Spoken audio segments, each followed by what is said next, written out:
Hello and welcome. Silrace here with Black Desert Online, and let's talk about basics of housing.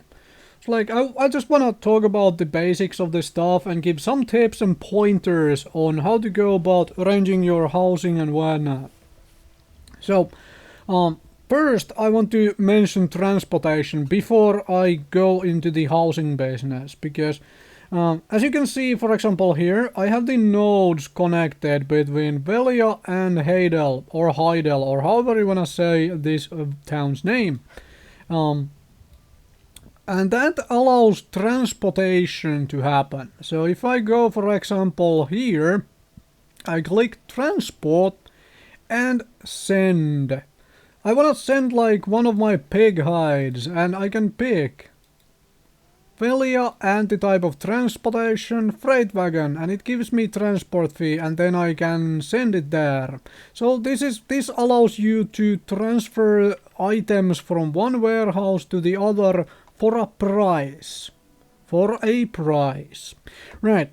So there is a good reason to have your towns connected like this, or well, not have your towns, but basically any town where you might wanna transfer items around from one place to the other.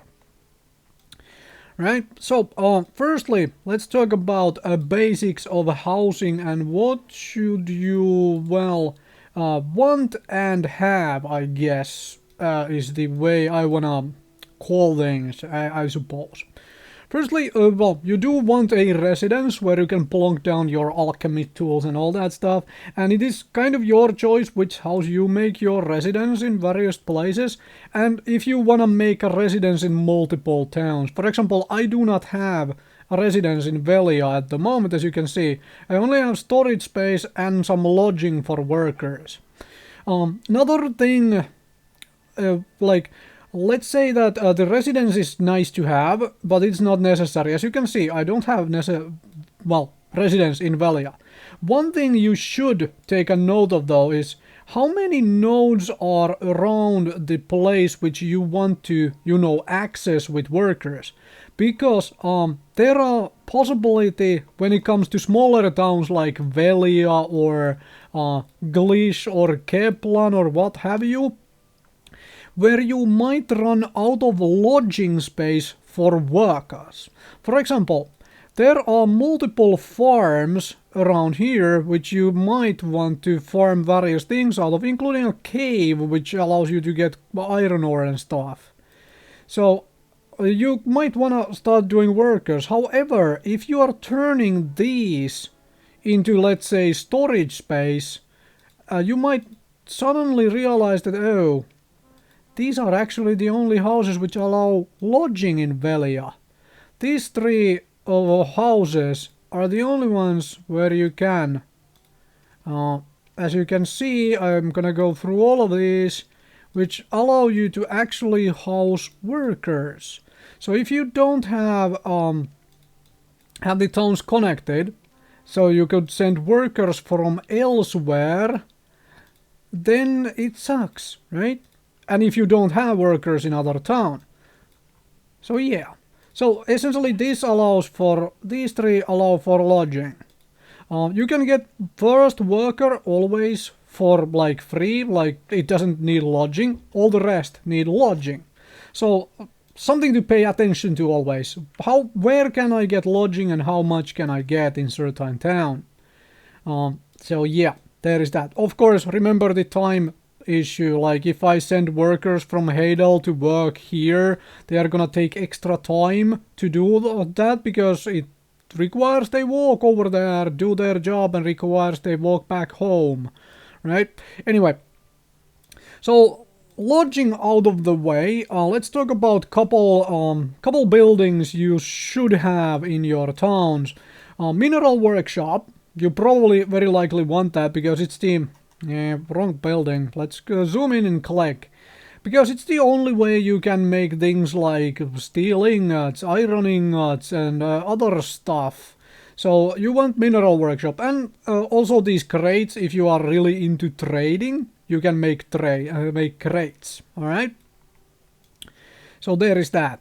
So mineral workbench, wood workbench, which I don't have currently here because I got rid of it a moment ago, allows you the same thing to do with wood. Then you have all the other ones, like crop workbenches, mushrooms have their own, so on. And personally, I recommend having mineral and wood because they are used for a lot of crafting stuff. And so on. Depends obviously if you are just into trading or if you actually like to craft as well. Tool workshop I highly recommend, so you can make your own tools. I would suggest having like a grade 2 because as you can see there is like this upgrade level and not everything can be everything at max level. Like this can go up to a upgrade level 3 tool workshop, so it can go into level 3 tools. However, there is 4th and 5th still after that. So second level gives access to steel things which are fairly simple to make, fairly cost effective, and have a very good durability. It allows you to make very good use of those tools. So if you like to gather things from the world, then get a tool workshop. In all honesty, get a tool workshop. It is very useful. Storage space can be useful depending how much of a hamster you are, how much you have things around. Like if you look at my warehouse on the side, you can see what my warehouse looks like at the moment. It changes how it looks like every few days. Gets filled, a lot of stuff gets sold, and so on, because I am very big into crafting and marketing and all that stuff. In video games, at least. So, yeah. Another thing to note is that the contribution point costs on things. It's very easy to accidentally waste essentially your contribution points. Like if I look at this requires 2 contribution points. Yeah, sure, I can get 2 spaces of storage out of that, but I believe okay, it wasn't this one. I believe there is a house here in Hadel which allows you to get 2 storage spaces with 1 contribution point. So there is that thing. But in general, you get my point. Like there is no for example, this is kind of possibly wasted contribution points if you don't want anything out of here. So there is that, and then we have this thing which is 3 contribution points. 1 storage space. Unless you want an armor workshop, no real reason to have this on your own, unless you turn it into your residence, obviously, or some such. But yeah, that's one way to go about it. Let's also go quickly back to the lodging in such a way that, for example, here in Olvia, I only have 1 place, and that's 1 lodging space, because I am getting grapes from here, from this grape farm. That 1 worker working there is free. It does not require lodging. However, I have chosen to invest in 1 spot here to have an extra lodging so I can hire, another worker. Try to get a better worker and then fire this guy. If I don't do that, like if I don't have this house, I have to get rid of this guy before I can try to get a better worker, right? Anyway, the one way to play around with lodging right there. So basics of this stuff, really. Down there. Careful where you spend your contribution points, so don't get trapped on spending them on things you don't want to spend them, and don't be afraid of spreading your housing around like this. Like I don't have everything in every single row or whatnot. Granted, I have condensed it a little bit around here. For example, I really wanted 9-4 as my residence. If you go walk around the 9-4 as a physical location in Hadel, you will figure out why. But I wanted that as my residence, so I obviously had to get everything else there. Most of it was kind of wasted contribution points because 1 contribution point also for 1 storage and all that stuff. So not quite so good. Anyway, but like I said, don't be afraid of spreading stuff out. And remember that to get the later ones, you have to get the earlier ones. They don't necessarily go linear ways. As an example here, this place begins from here, and it goes two ways. It goes that way, it goes this way, and here it jumps this way also. So you could get this, but you don't need to get this, right? So it's you just look at where the various lines go, and you can see what is happening where. So in the same way, it is possible to give to skip all the second floors here and just go straight through to here if this is something you want, which it might be because it is pretty nice location for this kind of stuff.